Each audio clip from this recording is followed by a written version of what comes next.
So people are asking why Lash isn't getting the push that she deserves. And I just got one word for y'all. Colorism. Lucian, Royal Rumble, SmackDown is miles ahead to what she's doing right now. Miles, not me.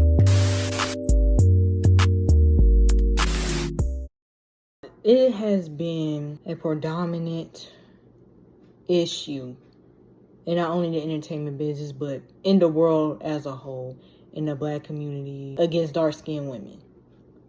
Dark-skinned black women. That's what it is, because tell me why it has taken so long for Naomi to get the push that she deserved, to get the recognition that she deserved. Why did Ember not flourish in the main roster? Why doesn't Jacqueline get the recognition that she deserves? Like, there is so many questions about dark-skinned black women in wrestling that just goes beyond WWE, but we talking about that right now. And seeing how Lash's 5 years of being on NXT has gone, there is no excuse as to why Sean is not pushing her to the moon. She's not one of the top stars that are being shown on TV every week and not being on pay-per-views and having these top feuds and all this stuff. Because what is this Jaida Parker feud going? Where is it going? Is it going to benefit either one of them? Like, what are we doing? What are we doing? Because, yes, as a whole, with black women as a whole, you know, we seeing, you know, women like Kelani, Bianca being pushed to the forefront and, you know, being champions and all that stuff. And we see how Mercedes, you know, was greatly successful in her WWE career and how successful she is now, and that catapulted that to what she's doing right now. But what do they all have in common? A lot of skin complexion. Exactly. Am I saying that Kelani, Bianca, Mercedes shouldn't be up there and are only up there because of their complexion? Absolutely not. Because the most disrespected person in the world is a black woman. Whether you biracial or mixed, if you identify as a black woman, if they know that you have black in you, they're going to treat you as such. Like, even though Mercedes is as highly successful as she is now and was in WWE, Bianca, their talents speak for themselves. But that can also be said for Lash, for Naomi, for Ember, for Alicia Fox. Cause, like, let's go back to that. Because she was the only African-American woman to win the Divas Championship. And throughout the years, people have been saying Naomi should have been a Divas Champion too. Whether in her babyface run or her heel run. She should have. But she didn't. And we seen how Alicia's reign was. It's not a recognizable reign because she wasn't treated as a champion. We seen both her and Naomi get treated poorly in the Divas division and, you know, moving forward. And then within the midst of, you know, them becoming veterans, Mercedes entered, you know, NXT. You know, she skyrocketed. She skyrocketed in NXT. And this is a reason why I am adamant to continue to advocate the fact that she deserves what she's doing right now because of how she was treated. This doesn't mean that black women did not face adversity, was not discriminated against in that company. Because even though Mercedes was pushed up, you know, a part of Four Horsewomen and like the most successful black woman falling up with Bianca, we can't ignore the fact that, you know, she's of lighter skin complexion. And compared to Alicia and Naomi during that time, they weren't seeing that type of, you know, success that she was getting. Even though she had, you know, reigns that were under 30 days, she still was up there, you know, recognized. People constantly recognizing her and all of that stuff. But we see the other black women, they're not. And then we enter, you know, Ember Moon. Ember Moon, she was definitely treated way better in NXT than she was in the main roster. because she was following up being the second black woman NXT Women's Champion. And her reign was good. You know, I still to this day think that she should have beat Asuka, but it was good. But following up after that, what was that? What was her main roster run? Because I believe she only got in at least 2 World Championship opportunities and never got one since. And then returned in NXT, won the tag team championships with Shotzi, and then was approached to be a coach backstage. And then that was her exit. And then her last match was with Mandy Rose, and she lost to a knee.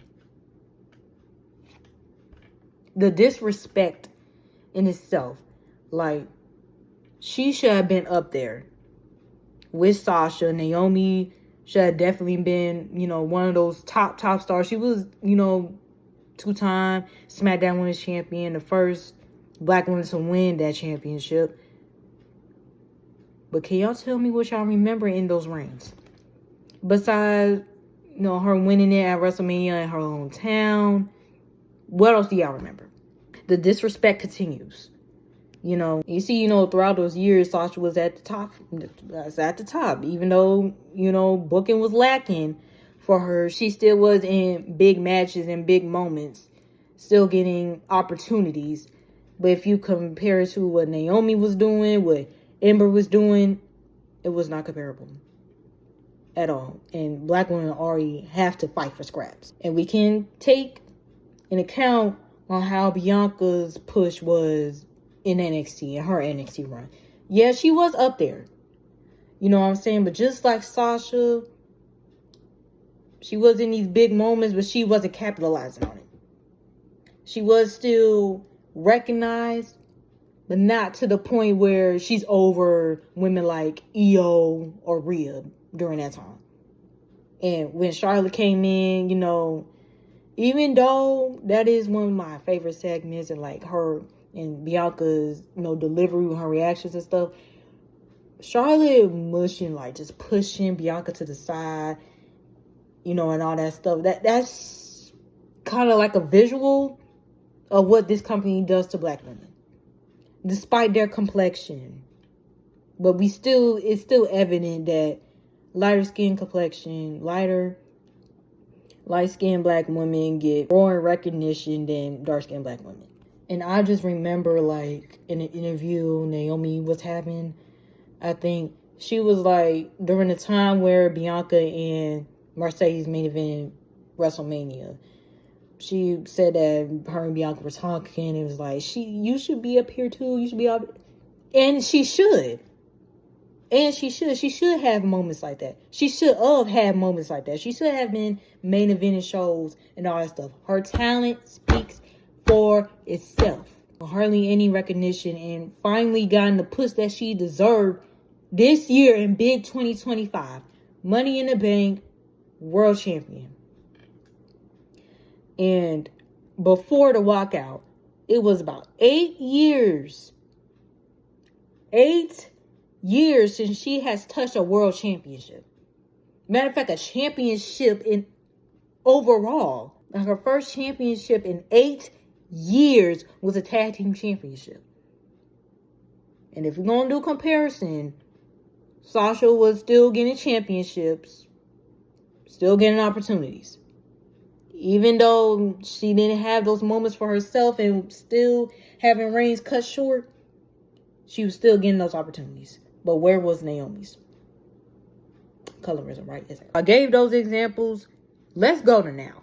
So, the topic, Lash Legend, her push, her recognition, what's going to happen? What has been happening for the past 5 years? The past 5 years, she has been having feuds with Nikita, a little bit with Kelani, Jaida, miniature feuds, miniature matches she's having, like, with the women that are, like, at the top where she should be at.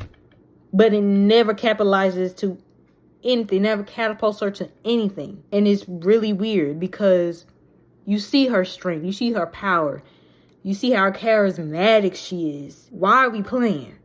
I love seeing, the black women having, feuds, having championships, being the first ever. Kelani was the first ever North American champion.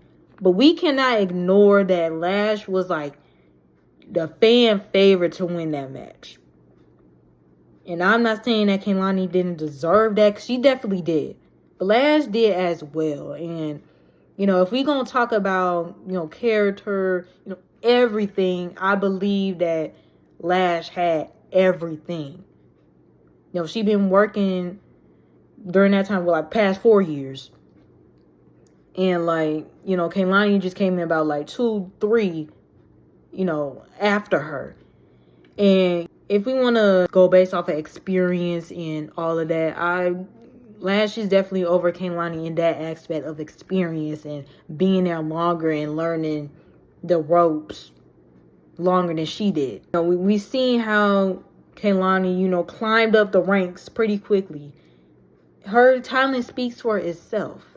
It definitely does. And we see how, all these newcomers coming in and like climbing up the ranks, and we see Lash right there, just steady, just slowly but surely getting up there. But we see women who can, who were gymnasts, who were acrobatics, but she has that athleticism. She has that agility. But why is she not up there with them? Why is she not getting the push that Kelani has gotten? And the push that Jaida Parker has gotten? Again, we bring up experience. She lashes further than Jaida, and we seen that.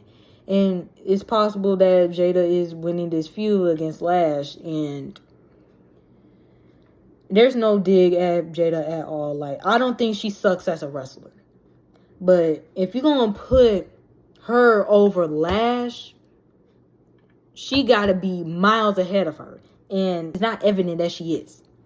Like, if you ask me if we going to, go into, the music industry, I would probably say, Jaida is kind of like Ice Spice. Like, her experience is kind of of how she's portrayed online and all that stuff. It's kind of like how Ice Spice is. Everybody's seeing this girl come in, big booty, light skin, pretty, all of that. And just, come in with surface level type of technique and whatnot. Like I said, I don't think that Jaida's a bad wrestler. Like I've seen a lot of people say. She's not a bad wrestler. But when I look at her in the ring, she does have, surface level type of wrestling. And that's expected because she's in development. However, people do tend to hype her up a lot more because of her asset. And that's not a problem. That's not her fault. She is beautiful, has a nice body and all that stuff. But if y'all know how, Ice Spice is portrayed and whatnot, I kind of see it in that way. In certain ways, because Ice Spice can make, bops, can make good vibe and music, but it doesn't last long. You know what I'm saying? And some of the things that Jaida does, I don't see it lasting long and having you go back, we go 10 years from now and you remember Jaida Parker? And they will probably only bring up her finisher, but other than that, they won't say nothing else about her. If she's continuing to be surface level in the ring and, doesn't completely have a distinct character to name her, oh, that's such and such. That's Jaida Parker, the blah, blah, blah.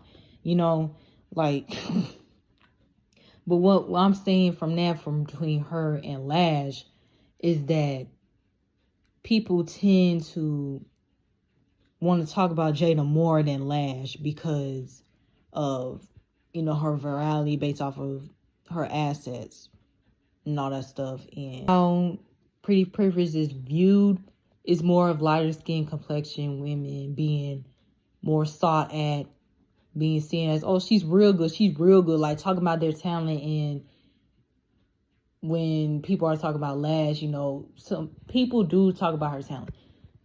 But they don't go as far as to, hyping her up and all that stuff to the point where it's virality going on. Like, there are probably 3 moments from Lash, like when she picked up Otis, she picked up Nia, she picked up Piper. All those things that could have, like, skyrocketed to, like, virality as much as Jaida Parker. But her virality was based off of her assets. And, as her being a lighter-skinned black woman, it's obviously going to garner more attention because colorism, right? Yeah. And Sean has seen the virality off of Jaida, and even though I do say, like, some of her virality, her viral moments have been, like, going to World Star and all that stuff, like, a little bigger scale. Lash has also, not only with those powerhouse moments, but also the storyline with Trick. Like, that garnered more because we're seeing black love on TV, on WWE TV. Like, I've rarely seen that in, like, such a long time, like, since like, Sasha and Reggie. Nah, like, that was not really much of a love story, but, like, but y'all get what I'm saying, though. Like, it's rare, probably since Booker T and Queen Charmel. So it's just like that virality, aspect has been shown within Lash as well. But Sean took it more in account for Jaida and, let her be in these big moments, big title matches with Roxanne and all of that. And with the time that Lash was there during that time, that was in 2024. That title match was in 2024.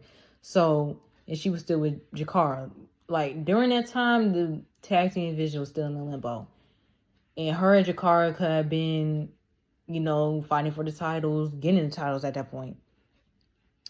Or, Lash being looked at as, a next competitor for Roxanne. Or, who beat Roxanne and Stephanie. Just getting up there to the NXT Women's Championship. Just having, like, a little, make it a side quest while she's still with Jakara. You know what I'm saying? Like, it wasn't even that.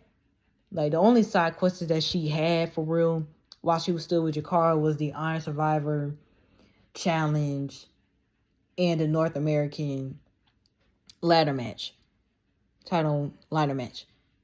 But, like, seeing how, Jaida was treated and how Lash was treated, could definitely see the complete difference. Distinctive difference. Colorism definitely is, being presented in this light and in this way. They're not outrightly saying it. They're not completely saying it. Just like they're not completely saying how they bypass racism, bypass, everything, like sexual cohort, trap.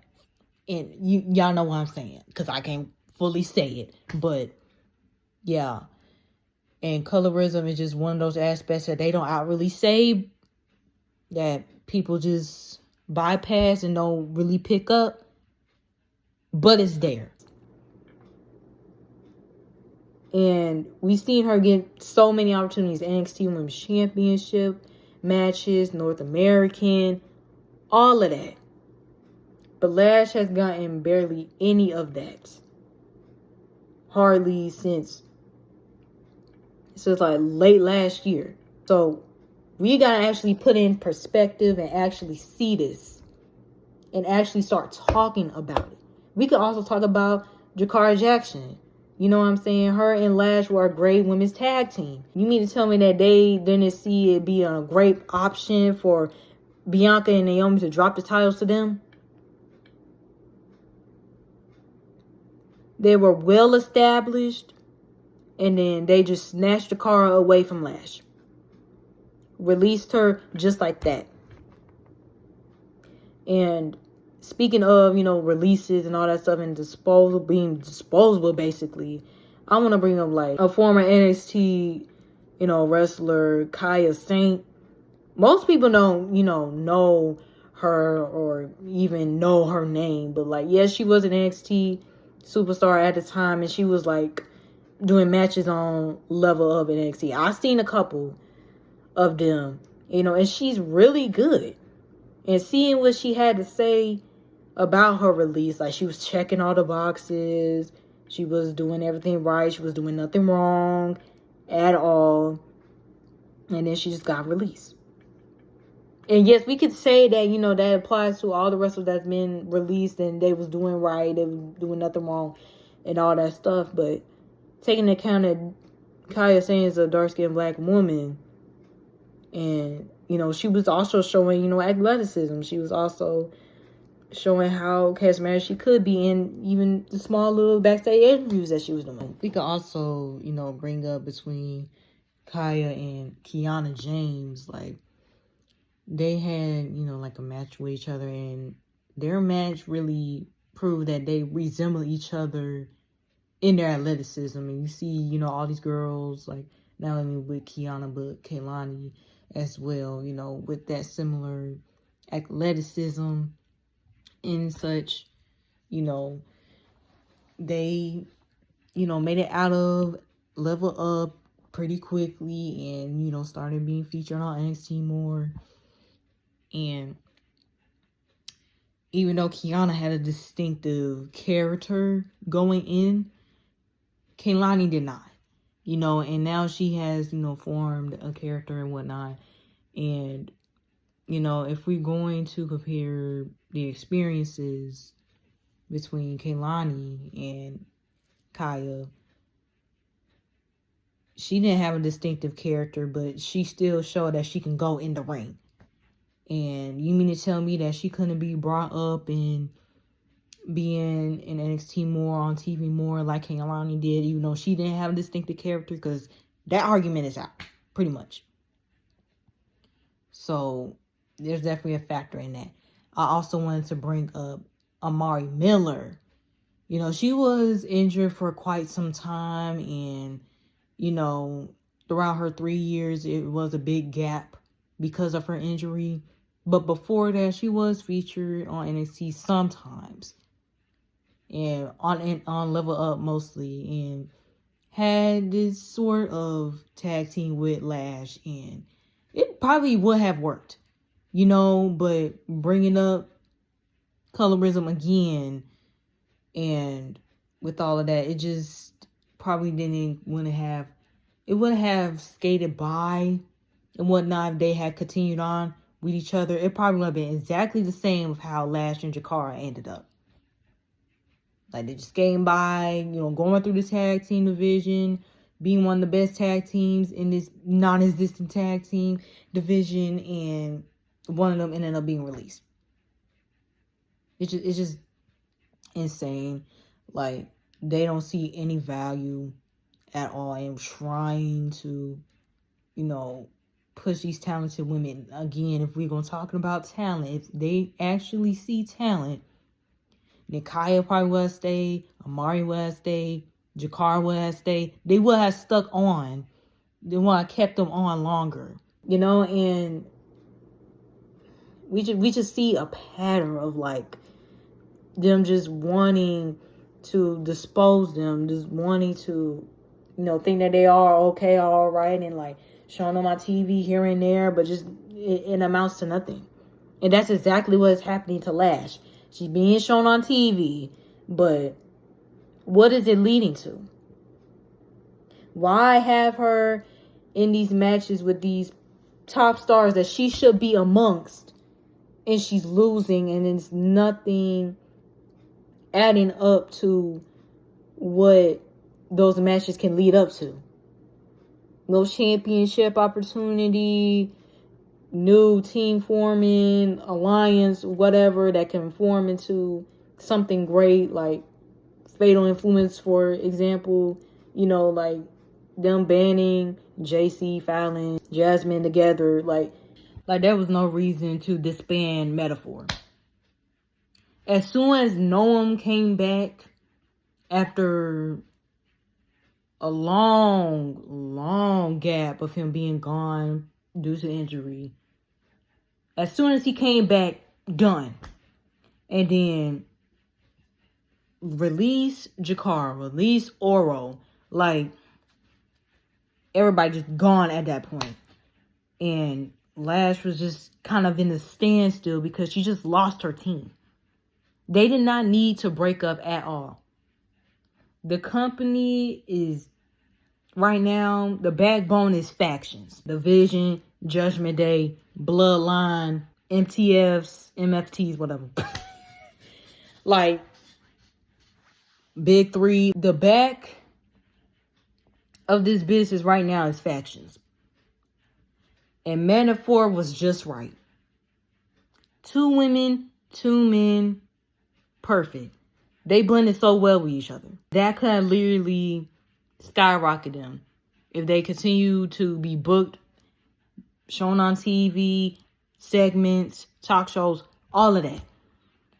They all have characters that blend so well with each other. Like, they were glue, pretty much.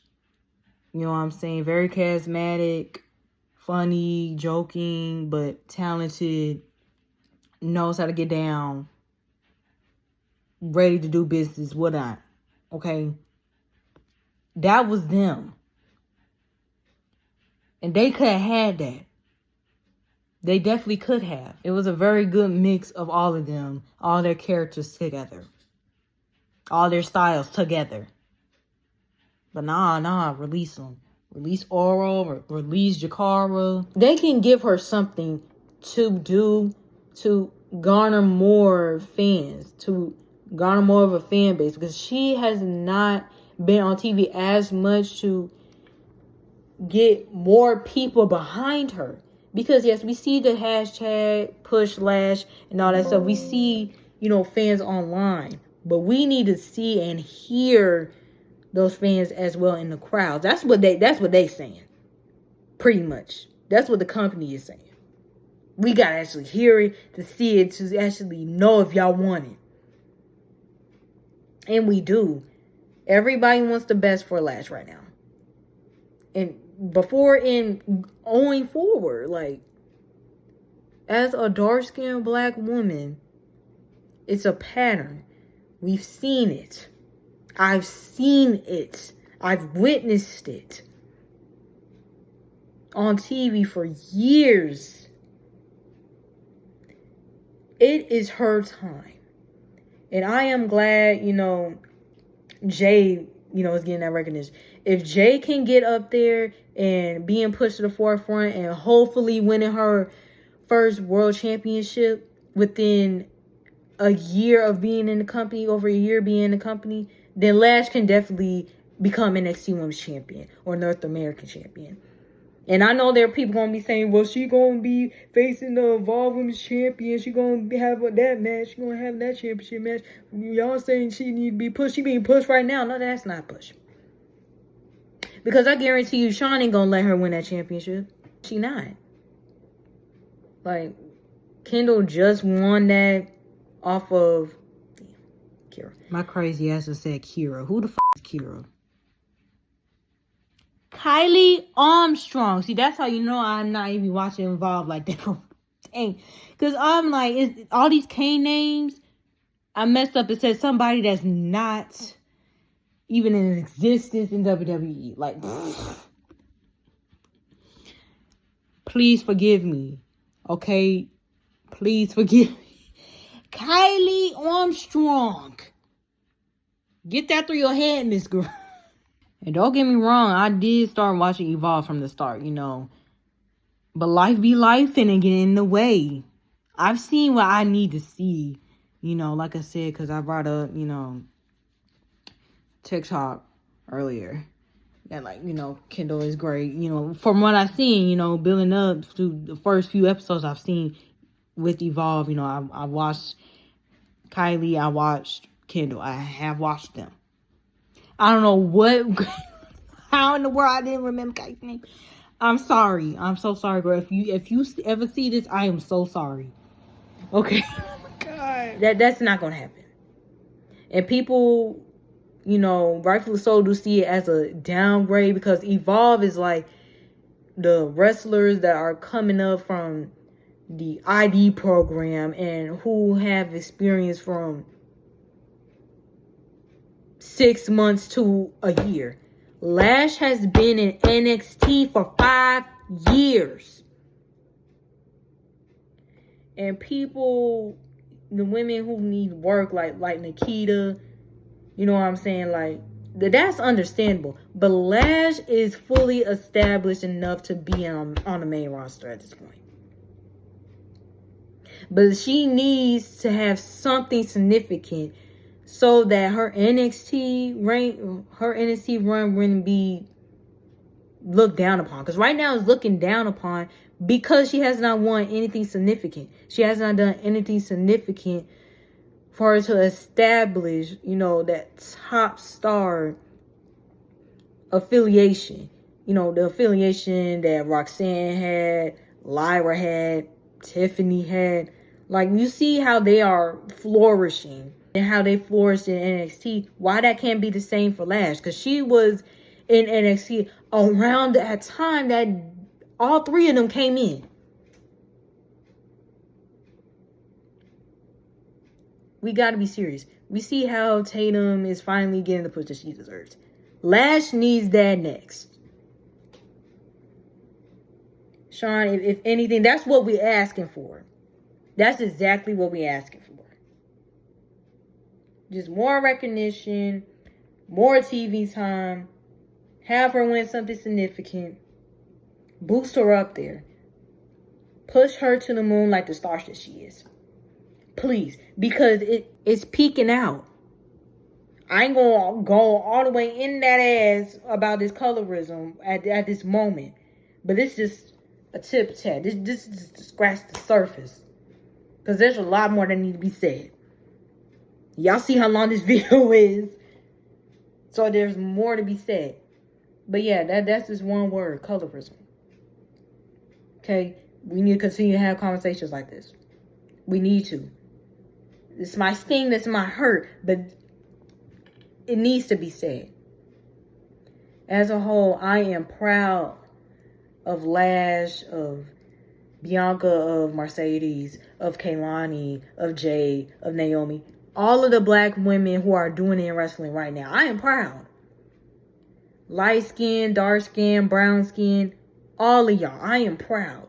But that conversation of colorism needs to be discussed. Because that is an aspect that is harming black women. That is maybe harming black men too. But right now, I have vividly seen it for the women, mostly.